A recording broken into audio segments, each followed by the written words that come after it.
Présentation de la Honda 250 CRF L de 2017. Mono 4 temps.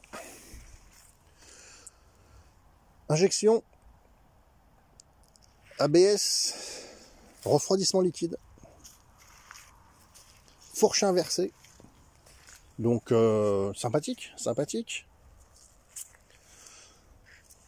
Donc dessus j'ai en pneus j'ai des trackers. C'est des pneus qui sont homologués route aussi. Donc c'est vraiment très bien. Ils tiennent vraiment bien. En ce moment c'est très gras. Donc je les ai fait poser. Avant l'ancien propriétaire, ça fait 3 semaines que je l'ai. L'ancien propriétaire avait mis des MT21. Mais vu comment c'est grand en ce moment, voilà, franchement ça l'est pas. Je la mettrai sûrement l'été. L'ancien propriétaire avait aussi mis donc les supports de sacoche, comme vous voyez. Alors bon, c'est pratique, c'est sympa, ça protège un peu plus, un peu aussi. Mais le souci qu'il y a, c'est que quand on tombe avec, il y a de la ferraille dessus. C'est que de la ferraille avec des angles. Et j'ai pris une petite pelle et franchement, c'est pas agréable au niveau des jambes. Donc j'ai mis de la mousse autour et du scotch noir. J'ai essayé de faire un truc pas trop moche. Bon, je suis d'accord, hein, voilà. Mais entre prendre la ferraille et avoir un truc un tout petit peu moche, j'ai choisi mon camp. Donc vous avez les protège-mains Acerbi. La petite grille de phare pour faire agressif. C'est mignon tout ça. Fourche inversée. Très appréciable. Sabot moteur Acerbi plastique. Très bien aussi. Et je viens de poser un crash bar SW Motec. Très bien, très pratique. Ça protège vraiment pas mal quand on tombe sur le côté. Vous voyez le niveau de la largeur. C'est un petit plus. J'ai dû découper légèrement le sabot moteur pour le mettre, mais légèrement, donc c'est pas un petit problème, hein. C'est pas, ça a été. Le poids, ça fait à peu près 145 kg avec le plein. Le réservoir, c'est un 7,5 litres. Comptez à peu près 150 km avant d'attaquer la réserve. Mais bon, c'est pareil, avec les pneus à crampons, on consomme plus, et puis bon, le gars est un peu lourd aussi.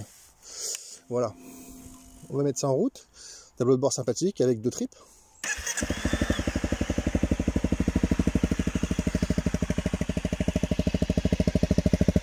Échappement à roue.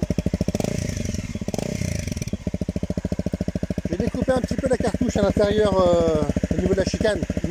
Pardon. J'ai découpé un peu la chicane parce que le son était pas top.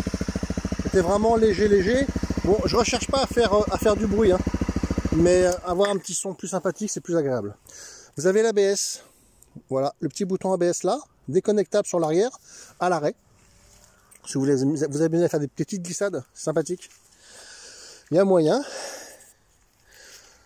Donc dessus, j'ai fait commencer par, donc en même temps que j'ai changé les pneus, fait mettre un pignon de sortie de boîte de 13 au lieu de 14, pour tirer un peu plus court.